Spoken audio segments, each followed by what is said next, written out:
Higher Signs, Gemini, Libra, and Aquarius, welcome po sa ating channel. At ito ay inyong Daily Gabay Tarot reading for July 31, 2024. Please be reminded kung naka-resonate kayo, comment down. Kung hindi ko naka-resonate, ibigay niyo po sa iba kasi channel reading po ito. This is for you, Gemini, Libra, and Aquarius, ngayon July 31, 2024.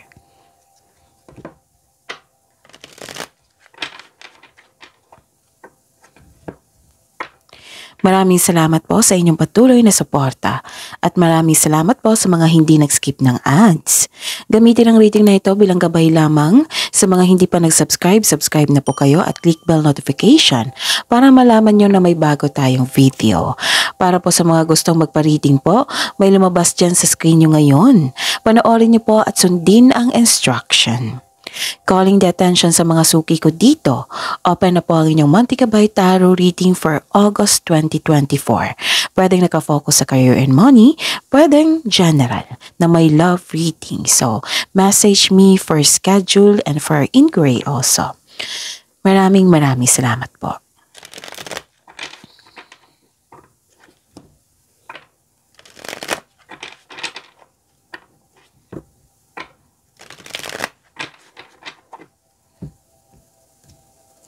Para po ito sa inyo, Gemini, Libra, and Aquarius, July 31, 2024.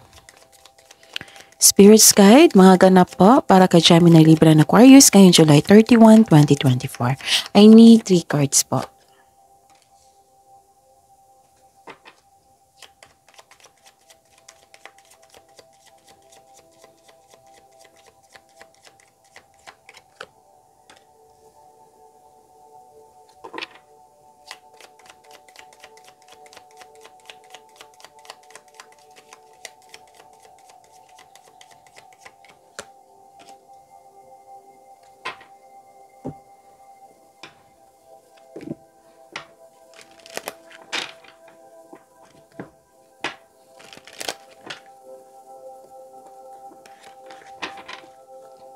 Spirits Guide,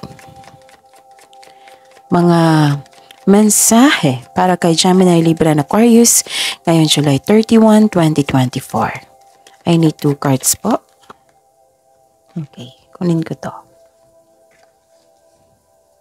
Okay, Gemini, Libra, and Aquarius ngayon July 31, 2024.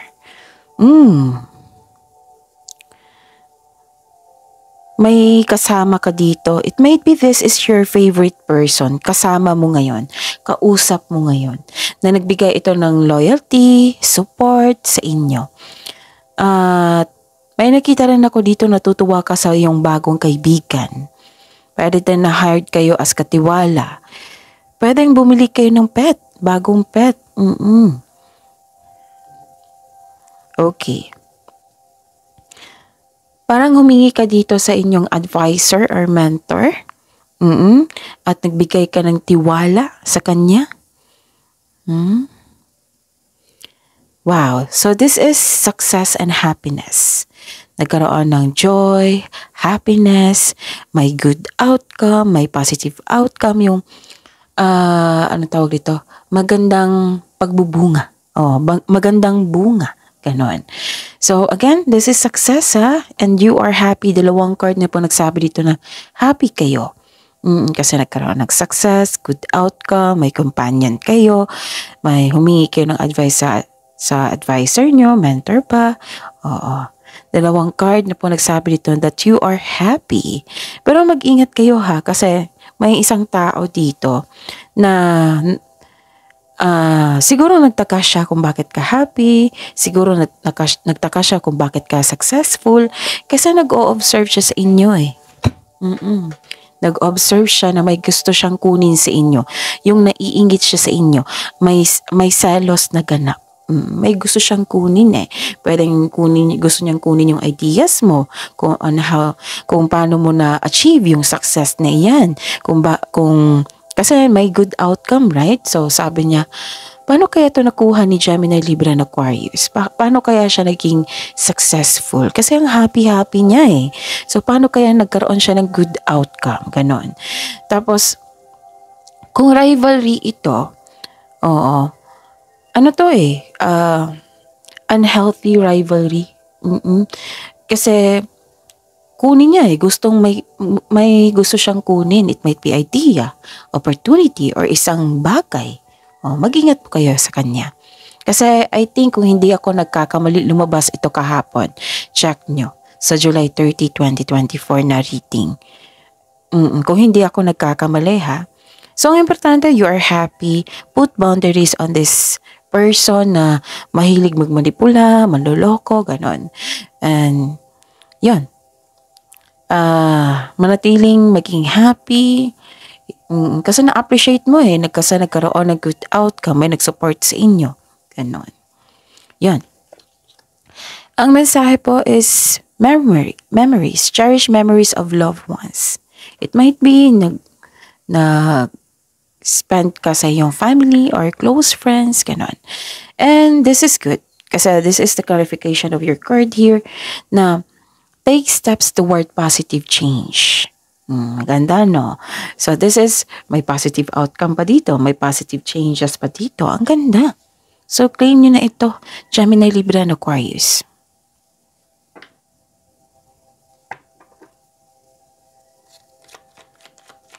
Spirits Guide, ano po ang energy ni Gemini, Libra, and Aquarius ngayong July 31, 2024?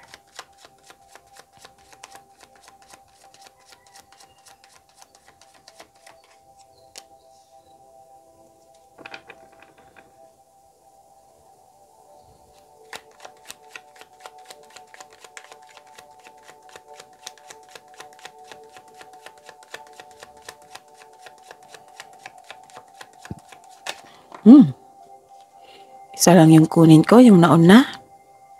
Okay. This is a daily reminder para hindi kayo maguluhan, malito, or makalimutan. Panoorin niyo po yung last 4 days kabay tarot reading niyo po. For example, napanood niyo ito ngayon July 31, 2024. Panoorin niyo po yung July 30, 29, 28, 27. Okay? Kung may nakita kayo or narinig kayong repeating message na ulit po na mensahe, kailangan niyo po yung bigyan ng atensyon. Kung maaari po, bigyan niyo po ng solusyon at aksyon. Okay? Again, calling the attention sa mga suki ko dito. Open na po ang inyong Monthly Kabay Tarot reading for August 2024. Pwedeng naka-focus sa career and money, pwedeng naka-general na may love reading. So, PM me for schedule. At paalala ha, may may bagong video tayo nung Sunday na upload. That is your career and money for August 2024. So, panoorin niyo po.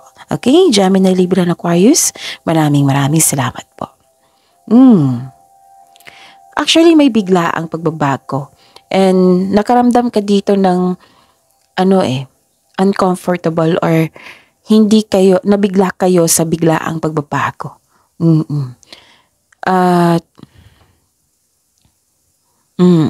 Nahihirapan ka sa pagbabago.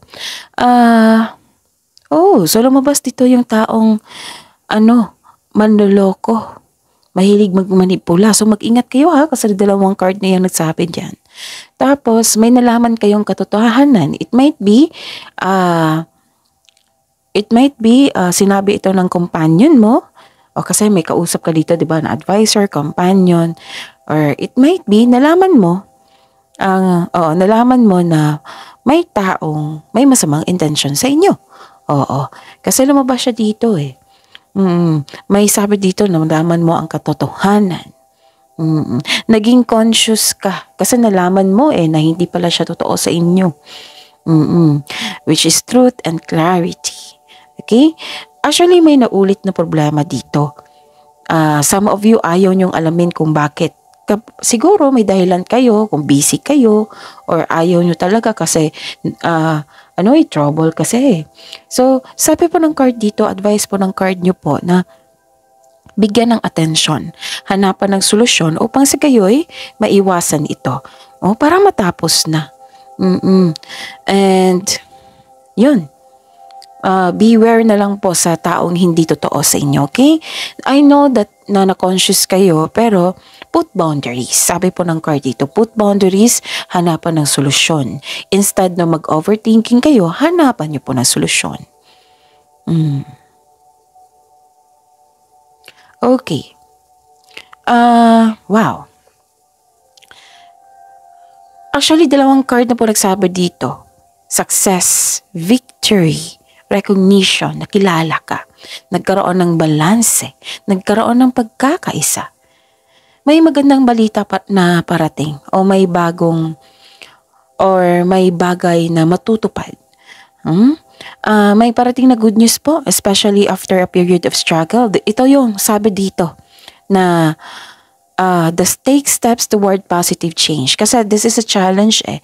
Kailangan nyo mag-move forward kasi ang yung naghihintay sa inyo yung positive changes. Ito yung changes na sinasabi dito. Tatlong card na po nagsabi dito na may pagbabago which is positive. At least alam nyo na para sa anong tawag dito?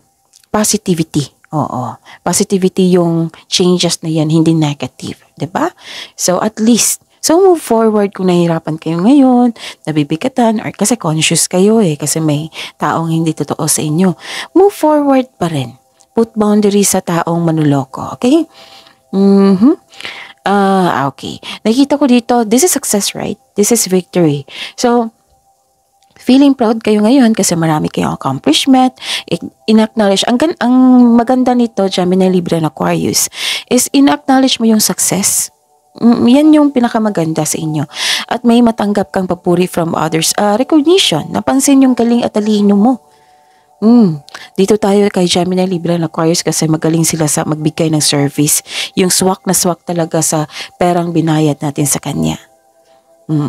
Dito tayo magpagawa kay Gemini, Libra, and Aquarius. Dito tayo sa service sa Gemini, Libra, and Aquarius. Example yan ha. Ang ganda ng mga service nyo, yung output sa trabaho nyo. Basta napansin kayo. Nagkaroon ng recognition which is you are very proud sa inyong sarili. You are happy. Kasi tatlong card na po nagsabi dito na happy kayo, contented. Nagkaroon ng satisfaction. Okay? Nagsumikap ka, deserve mo itong tagumpay. So, allow yourself to shine in this moment. Yan ha, good news. May parating ha. Abangan nyo yan. Oo, pwedeng related ito sa home or personal life po. Okay? And pwede din opportunity ito na ang offer na binigay sa inyo is leadership role. Kasi may nakita ko leadership dito. Yan, again, ang ganda. Ang ganda ng reading. So far, mag-ingat lang kayo kung pwede, wag kayong maging conscious sa taong hindi totoo sa. Choice niya yan hindi niyo choice na maging masama siya. Choice niya maging masama. So instead, kung bothered kayo, kung conscious kayo, then instead na mag-spend ka ng time sa kanya, much better, i-pray mo tong taong ito. Isuko mo siya kay God. Kasi choice niya maging masama. Isuko mo siya kay God, then continue sa work niyo. Continue sa mga plano niyo.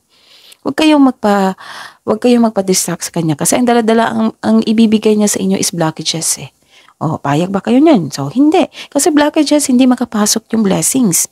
So, I know na hindi kayo papayag niyan. So, claim this happiness, victory, success, this positive outcome, this positive changes, okay? This victory, yan yung i-claim nyo. Put boundaries sa negativity, itong taong hindi totoo sa inyo. Kasi problema niya yan. Hindi mo yan problema, okay?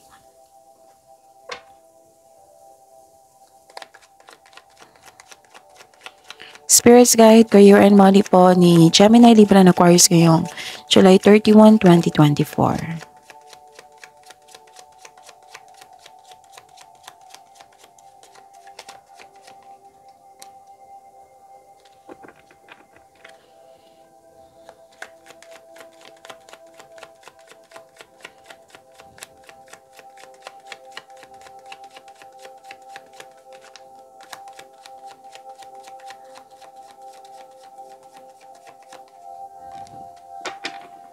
Okay. So this is your career and money, Gemini, Libra, and Aquarius. I knew it. May competition. May rivalry, which is unhealthy. Kung healthy competition to, ang saya-saya niyan. Kasi both sides, both parties yung masaya. Pero ito negativity yung bigay niya. So nagkaroon ng selos, inggit, competition, Siguro ang taas-taas mo sa kanya kasi nakipag-compete siya eh. Okay. May nakita ko ditong, yes, competition, rivalry. Actually, naiirita ka sa competition, rivalry. Hindi mo yan gusto. Oo. Nagkaroon ng struggle or conflict sa workplace or sa kaperahan mo, or nagkaroon ng rivalry with co-workers, hindi ka natutuwa. Si Gemini Libra and Aquarius hindi natutuwa sa rivalry, yung unhealthy rivalry and competition. Okay? So mag-ingat kayo ha, kasi may posibilidad talaga na mapanilang na tao na malapit sa iyo. This is sa career and money. Okay? 3 card na po nagsabi dito. So mag-ingat talaga kayo sa kanya. I believe lumabas ito kahapon. Check nyo ha. Check nyo po. Okay, may intense na pangyayari or di kaya'y may ganap na away dahil sa hindi pagsasang-ayon ng isang grupo ng tao. Pwedeng pamilya ito or grupo ng tao. Sa career and money ito, pwede din sa trabaho nyo. Oo. Si Gemini, Libra, and Aquarius, it might be sinimulan mo na yung bagong yung plano mo na magpatayo ng isang structure or bahay. Pero then, nag-decide kayo ngayon na magpapatayo ako. Mag-iipon ka ako kasi magpapatayo ako ng bahay or structure. Ganun. May ganap na kompetisyon ha. For example, kasi may victory eh. Ilang beses lumabas dito pagbabago, victory, positive changes. So, nainggit siya sa inyo. Like for example, patok sa negosyo mo yung isang produkto at ginaya ng kasama mo para yung ginaya niya yung style mo, yung strategy mo. Oo. Pwede talaga nagsiselos to sa inyo. Naanoy ka din sa delay eh. So sabi po ng card dito, take it slow. Slow down lang po and pay attention to its details. Focus on one thing at a time. Baka nag-rush kayo dito, no? So tingnan natin ha. Granted din yung manifestation nyo. Ang ganda. Ganda nito. So, nagkaroon ng solid beginning which is 2 card na po nagsabi dito. Tapos granted manifestation din. May parating na masaganang panimula sa workplace mo or sa negosyo. Mag-ingat. Ingatan niyo po daw yung paggawa ng plano para magtagumpay ito. Ilan sa inyo dinidevelop nyo yung bagong hobby nyo or skills para pandagdag income. Actually, kaya nga sinabi kanina dito na don't rush things. Kasi matatapos yan para ang output niyan is maganda. Na matatapos yan na maganda, na magkaroon ng magandang bunga. So don't rush things. Nakikita ko dito sobrang tutok mo sa inyong trabaho. You are putting effort without rushing, okay? Put effort without rushing. May mabuting balita ha, uko sa napapasukan. Parang kahapon pa to eh. So check nyo. Scholarship, pwedeng natanggap sa scholarship, natanggap sa trabaho. Kasi nakita ko dito may na hard as katiwala. Oo. Actually, yung bagong pagkakataon, yung binigay sa inyo, pagbabago, di ba? May naramdaman kayo dito, kailangan nyo mag-adapt, may fear of change, ganun kasi bigla ang pagbabago eh. So, sabi po paalala po ng card niyo po dito, kailangan niyo po daw tutukan yan, itong pagkakataon na ito. Kasi magbibigay ito ng financial growth sa inyo. Okay? Maging bukas din po kayo kasi humingi kayo ng advice dito, right? Sa inyong advisor, mentor, elders ba yan, or favorite person mo. Maging bukas po daw kayo. 2 card na kasi nagsabi dito. Maging bukas kayo sa mga advice ng nakakatanda sa inyo. Kasi makatulong ito sa inyong pag-angat sa inyong buhay karera. Spirit Guide, Love Life, Self-Love, Partnership, and Romance ni Gemini, Libra, and Aquarius ngayong July 31, 2024. Yun na, maraming salamat po sa patuloy na tiwala at suporta sa ating channel. At maraming salamat po sa mga hindi skip ng ads. Maraming salamat po. May lumabas dyan sa screen nyo ngayon. Kung gusto nyo po iyan, then follow instruction.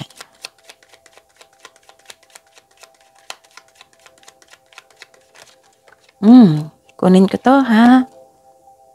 Okay, sa love life, self-love, partnership, romance, may nakita ako dito. Mhm. Emotional stability, empathy. Blessed ka kasi yung partner mo is very emotional intelligent. Marunong magbalanse sa kanyang emotion. Yung mas una-una niya yung logic niya kaysa iyang kanyang emotion. Tapos yung sa mga single dito, may maliligaw kayo na very guarded. Pero kung makuha mo yung loob niya, magkakaroon ng deep love nito. So, yun, sa mga in love dito, sa mga may partner, iparamdam mo sa iyong partner na may malasakit ka at very supportive ka sa inyong relasyon. Okay? Kasi may some of you, yung partner nyo, na humihingi ng attention sa inyo. Parang ang busy naman sa career and money nito, wala lang panahon sa relasyon namin. Ganun. Oo, wag niyong hintayin na mag-complain yan sa inyo kasi nararamdaman niya eh. Okay? So, see you tomorrow po. Gemini, Libra, and Aquarius. Please like, subscribe, and click bell button for notification para updated po kayo sa daily tarot reading natin. Maraming salamat po.